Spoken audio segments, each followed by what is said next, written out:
جو اس جوان اور اتنی خوبصورت لڑکی کو یوں سڑک کے بیچ چھوڑ کر بھاگ گیا۔ اس نے اس تمام بات سننے کے بعد اپنی گاڑی میں بیٹھنے کے لیے کہا، لیکن لڑکی اس کی بات سن کر اسے یوں دیکھنے لگی جیسے اس کے ساتھ گاڑی میں بیٹھنا اسے اچھا نہیں لگ رہا ہو۔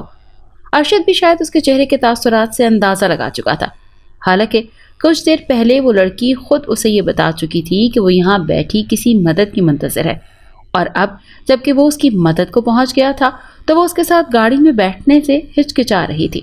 ارشد نے کچھ دیر اس کے جواب کا انتظار کیا اور پھر کاندھے جھٹکتے ہوئے اپنی گاڑی کی طرف بڑھ گیا۔ لڑکی شاید اس کے اس رویے کی توقع نہ رکھتی تھی۔ اسے اس طرح واپس لوٹتے دیکھ کر جلدی سے اس کے پیچھے لگ گئی۔ اسے اپنے پیچھے آتا دیکھ کر ارشد زیر لب مسکرایا اور پھر اندر بیٹھ کر دوسری طرف کا دروازہ کھول دیا۔ لڑکی گھوم کر دوسری جانب سے اس کی گاڑی میں بیٹھی اور دروازہ بند ہوتے ہی ارشد نے گاڑی آگے بڑھا دی۔ راستے میں وہ اس سے متعلق کافی معلومات لے چکا تھا۔ اس کا نام سائقہ تھا، لیکن اس میں سب سے اہم بات یہ تھی کہ اس کے ماں باپ کچھ عرصہ پہلے اس دنیا سے جا چکے تھے اور کوئی بہن بھائی نہیں تھا۔ صرف یہی ایک کزن تھا جس کا شہر میں ایک جنرل اسٹور تھا، جو شادی شدہ تھا اور اپنی بیوی اور 3 بچوں کے ساتھ ایک کرائے کے مکان میں رہ رہا تھا۔ والدین کے مرنے کے بعد وہ اس کے ساتھ اس کے گھر میں ہی رہتی تھی اور محلے میں ایک مالدار عورت کے ساتھ دوستی کی وجہ سے اسے کبھی کبھار شادی وغیرہ میں جانے کے لیے نئے کپڑے اور آرٹیفیشل جویلری مل جاتی تھی اور استعمال کے بعد وہ انہیں واپس کر دیتی تھی۔ گھر میں اس کی حیثیت ایک ملازمہ کسی تھی۔ اس کے رہنے کے لیے اسے کام کاج کر کے وہاں رہنے کا جواز بنانا مجبوری تھی۔ لڑکی کی باتوں سے تو یوں لگ رہا تھا کہ جیسے وہ دوبارہ اس گھر میں جانا نہیں چاہتی، خاص طور پر اس صورتحال میں جب اس کا کزن ایک چھوٹی سی بات کی وجہ سے اسے یوں سنسان سڑک پر چھوڑ کر بھاگ گیا، جیسے وہ پہلے سے ہی اپنے دل میں اس بات کا تہیہ کر چکی ہو۔ بہرحال جو بھی تھا، ارشد کے دل میں لڈو پھوٹ رہے تھے۔ وہ تصور میں ساتھ بیٹھی اس حسین و جمیل لڑکی کو اپنی دلہن کے روپ میں دیکھ رہا تھا۔ گاڑی فراٹے بھرتی سڑک پر دوڑتی رہی اور پھر تقریباً 15 منٹ کے بعد شہر کے ایک بارونق علاقے میں مڑ گئی۔ دونوں طرف خوبصورت مکانات بنے ہوئے تھے، لیکن اس وقت کوئی بندہ بشر دکھائی نہیں دے رہا تھا۔ چند منٹ کا فاصلہ طے کرنے کے بعد ارشد نے ایک درمیانی طرز کے بنے خوبصورت مکان کے سامنے پہنچ کر گاڑی روک دی۔ سیاہ رنگ کا بڑا سا گیٹ بند تھا۔ اس نے گاڑی سے نیچے اتر کر بیل دی اور دور ایک ہلکی سی گھنٹی بجنے کی آواز سنائی دی، اور پھر تھوڑی دیر انتظار کے بعد کسی نے اندر سے گیٹ کی کنڈی کھولی اور دوسرے ہی لمحے اسے دوسری طرف اپنی بہن کا چہرہ دکھائی دیا۔ شکیلہ نے جلدی سے دونوں گیٹ کھول دیے۔ انہوں نے کوئی چوکیدار نہیں رکھا تھا، اسی لیے یہ کام شکیلہ کو ہی کرنا پڑتا تھا۔ ویسے بھی ان دونوں بہن بھائیوں میں بہت دوستی تھی اور وہ ہر موضوع پر ڈھیروں باتیں کرتے تھے۔ ارشد نے گیٹ کھلتے دیکھ کر دوبارہ گاڑی کو سٹارٹ کر کے اندر پورچ میں لا کھڑا کیا، اور دوسرے لمحے اسے شکیلہ کی حیرت سے پھٹی نگاہیں اس گاڑی سے اترتی لڑکی کے چہرے پر ٹکی دکھائی دی، جو خود بھی بڑی عجیب سی نگاہوں سے شکیلہ اور گھر کے اطراف نظریں دوڑانے میں مصروف تھی۔ یہ سائقہ ہے، لیکن اس کے متعلق ابھی کچھ سوال مت کرنا، میں تمہیں سب کچھ بتا دوں گا۔ ارشد نے شکیلہ کے کاندھے پر ہاتھ رکھتے ہوئے اسے مخاطب کیا۔ اس سے پہلے کہ وہ کچھ پوچھتی، ارشد نے اسے پہلے سے منع کر دیا۔ شکیلہ شاید اس لڑکی کی خوبصورتی کو دیکھ کر شش و پنج میں مبتلا ہو گئی تھی۔ اس کے اس طرح پکارنے پر یکدم چونک گئی اور پھر اس بات میں سر ہلاتی ہوئی ان دونوں کے پیچھے پیچھے گھر کے اندر داخل ہو گئی۔ ڈرائنگ روم میں اس کی امی اور ابو دونوں جیسے انہی کے منتظر تھے، لیکن ان دونوں کے ساتھ ایک اجنبی لڑکی کو آتے دیکھ کر بڑی حیرت سے انہیں دیکھنے لگے۔ رات کے وقت ایک جوان اور خوبصورت لڑکی کو ارشد کے ساتھ گھر میں داخل ہونے پر انہیں کافی حیرت کے جھٹکے لگے، اور جب ارشد نے انہیں تمام تفصیل بتائی تو انہیں اس لڑکی سے ہمدردی ہونے لگی، اور پھر بہت مشکل سے ارشد کے امی ابو نے اس لڑکی کو گھر پر رہنے کی اجازت دی، لیکن اس شرط پر کہ جب بھی وہ اپنے گھر واپس جانا چاہے گی تو اسے بالکل بھی نہیں روکا جائے گا۔ چاروں ناچار ارشد نے اس کی یہ بات مان لی، لیکن دل ہی دل میں پکا ارادہ کر لیا کہ موقع ملتے ہی اپنے والدین کو اپنی پسند سے ضرور آگاہ کر دے گا، اور اس کے لیے اس نے شکیلہ کو اعتماد میں لینے کا فیصلہ کر لیا تھا۔ ویسے بھی وہ دونوں اتنے بے تکلف تھے کہ ایک دوسرے کو اپنے دل کی بات بتانے میں ذرا بھی نہیں شرماتے تھے۔ شکیلہ بھی اپنے بھائی کی آنکھوں میں اس انجان لڑکی کے لیے پسندیدگی کے آثار دیکھ چکی تھی، لیکن کچھ سوچ کر خاموش ہو گئی۔ اس کے لیے ایک کمرہ اوپر والی منزل پر مختص کر دیا گیا تھا، جس میں ضرورت کا سب سامان موجود تھا، جو غالباً مہمان وغیرہ کے لیے مخصوص کر رکھا تھا۔ اسے کھانے وغیرہ دیکھ کر وہ دونوں اس وقت ارشد کے کمرے میں ہی موجود تھے اور ارشد اسے تمام تفصیل بتا رہا تھا کہ کس طرح اسے ہسپتال سے گھر لوٹتے وقت وہ لڑکی سڑک کنارے بیٹھی دکھائی دی، اور پھر اس کی بتائی ہوئی تمام معلومات وہ پہلے ہی امی ابو کے سامنے اسے سنا چکا تھا۔ لگے ہاتھوں اس نے اپنی پسند کا بھی بتا دیا کہ وہ اس لڑکی سے شادی کرنا چاہتا ہے۔ شکیلہ شاید پہلے سے اسے اپنی بھابھی بنانے کے خواب دیکھ چکی تھی اور دل ہی دل میں اس بات پر بھی فخر کر رہی تھی کہ اگر وہ اس کی بھابھی بن جائے گی تو وہ بڑے فخر سے اپنی سہیلیوں کے ساتھ اس کا تعارف کروا سکے گی۔ اس کی معلومات کے مطابق اس کی کسی سہیلی کی کوئی بھابھی اس لڑکی جیسی خوبصورت اور حسین نہیں تھی۔ کچھ دیر تک ادھر ادھر کی باتیں کرنے کے بعد وہ دونوں اپنے اپنے کمرے میں سونے کے غرض سے چلے گئے۔ 4 ماہ ہو گئے تھے۔ یوں لگتا تھا جیسے سائقہ کے کزن اور اس کی فیملی نے اسے پیچھا چھوٹ جانے پر شکرانے کے نوافل ادا کر کے سکون کی سانس لی ہو، اور ان 4 ماہ میں سائقہ نے اپنے رویے سے اور رات دن خدمت کر کے ارشد کے والدین کے دل میں اپنے لیے ایک نرم گوشہ پیدا کر لیا تھا، اور وہ اسے بھی اب شکیلہ کی طرح اپنی بیٹی کی طرح ہی سمجھنے لگے تھے، اور بازار سے واپسی کے وقت اپنے بچوں کے ساتھ ساتھ اس کی ضروریات کا سامان بھی لے آتے۔ غرض ان 4 ماہ میں سائقہ نے ارشد کے والدین کو اپنے لیے سوچنے پر مجبور کر دیا کہ وہ بھی اسے ارشد کی دلہن بنانے کا تہیہ کر چکے تھے۔ اور پھر ایک روز موقع دیکھتے ہی ارشد نے اپنی امی ابو کے سامنے اپنی پسند کا اظہار کر دیا۔ انہوں نے بھی کوئی اعتراض کیے بنا اس کی اور سائقہ کی شادی کی تیاری شروع کر دی۔ شکیلہ کے تو جیسے پاؤں زمین پر نہیں ٹک رہے تھے، وہ سارے گھر میں اڑی اڑی پھر رہی تھی، اور بڑی خوشی خوشی وہ اور ارشد روزانہ شادی کی شاپنگ کے لیے سارا دن شاپنگ مالز گھومتے پھرتے تھے۔ ارشد بہت خوش تھا، اس کا انداز ایسے تھا جیسے اسے جنت کی حور مل گئی ہو۔ وہ بہت بے صبری سے شادی کے دن کا انتظار کر رہا تھا جب سائقہ کو دلہن کے روپ میں دیکھ سکے۔ آخر اللہ اللہ کر کے وہ دن آ ہی گیا، اور سائقہ ارشد کی دلہن بن کر اس وقت اجلا عروسی کے کمرے میں موجود تھی۔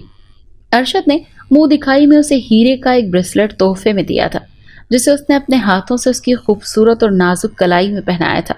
ارشد کی خوشی دیدنی تھی اور سائقہ بھی بہت خوش تھی۔ سہانی رات دھیرے دھیرے صبح کے اجالے کو خوش آمدید کہنے کے لیے کھڑکیوں سے نکلتی جا رہی تھی، اور صبح کا اجالا دھیرے دھیرے اپنے پنجے پھیلائے کمرے کی کھڑکیوں سے اپنی آمد کا پتہ دینے لگا۔ صبح ہوتے ہی ضروری حاجات سے فراغت پا کر اور تیار ہو کر وہ دونوں ناشتے کی ٹیبل پر موجود تھے، جہاں ان کی بہن شکیلہ اپنے امی ابو کے ساتھ پہلے سے ہی موجود تھی۔ ان دونوں نے پہنچتے ہی سلام کیا، اور پھر دونوں نے ان سب کے ساتھ مل کر بھرپور ناشتہ کیا۔ ناشتے سے فراغت کے بعد ارشد کو ایک ایمرجنسی فون آنے پر ہسپتال جانا پڑا، اور سائقہ گھر والوں کے ساتھ بیٹھ کر باتیں کرنے لگی۔ اس کے باوجود کہ وہ اس گھر میں 4 ماہ سے رہ رہی تھی، لیکن ارشد کے والدین نے اسے کچھ دنوں تک گھر کا کام کرنے کی تلقین کی کہ اب تم گھر کا کام نہیں کرو گی۔ اس کے بار بار انکار کرنے کے باوجود انہوں نے اس کی ایک نہ سنی، اور پھر کچھ دیر بیٹھ کر اپنے کمرے میں چلی گئی۔ کمرے میں پہنچ کر اس نے دروازہ بند کیا، اور دوسرے ہی لمحے ایک حیرت ناک بات دیکھنے میں آئی کہ کچھ دیر پہلے خوبصورت اور حسین و جمیل دکھائی دینے والا چہرہ ایک انتہائی بھیانک اور بدصورت چہرے میں بدل چکا تھا۔ جی ہاں، وہی سائقہ جو کچھ دیر پہلے جنت کی حور بنی ہوئی تھی، اب انتہائی بدصورت اور دل دہلا دینے والے چہرے کے ساتھ اس کمرے میں موجود تھی۔ اس کے چہرے کے خد و خال کسی 100 سالہ بوڑھی عورت جیسے ہو گئے تھے۔ چہرے کی کھال لٹک گئی تھی، اور بانچوں سے 2 نکیلے دانت باہر نکل آئے تھے، اور ہاتھوں پر سیاہ بال ابھر آئے تھے۔ پاؤں کی انگلیوں کا سائز بھی بڑھ گیا تھا۔ آنکھوں کی پتلیاں سفید رنگ میں بدل گئی تھی۔ کوئی تصور بھی نہیں کر سکتا تھا کہ اس خوبصورت چہرے کے پیچھے ایک انتہائی بھیانک اور مکروہ شکل چھپی ہوئی ہے۔ اپنے چہرے کے خد و خال اور جسمانی تغیر کے بدلتے ہی جیسے وہ کسی اور دنیا کی مخلوق لگنے لگی تھی۔ وہ تیزی سے کمرے میں یوں چکراتی پھرتی تھی جیسے کوئی بھوکا شخص انتہائی بھوک میں کچھ بھی کھانے والی چیز کے لیے بھاگ دوڑ کر رہا ہو۔ اس کا بس نہیں چل رہا تھا کہ وہ کمرے میں موجود فرنیچر کو ہی ہڑپ کر جائے۔ وہ تیزی سے کمرے میں موجود ایک اور چھوٹے کمرے میں داخل ہوئی، لیکن وہاں بھی اسے کچھ دکھائی نہ دیا جو وہ کھا سکے۔ اسے ناکامی ہوئی۔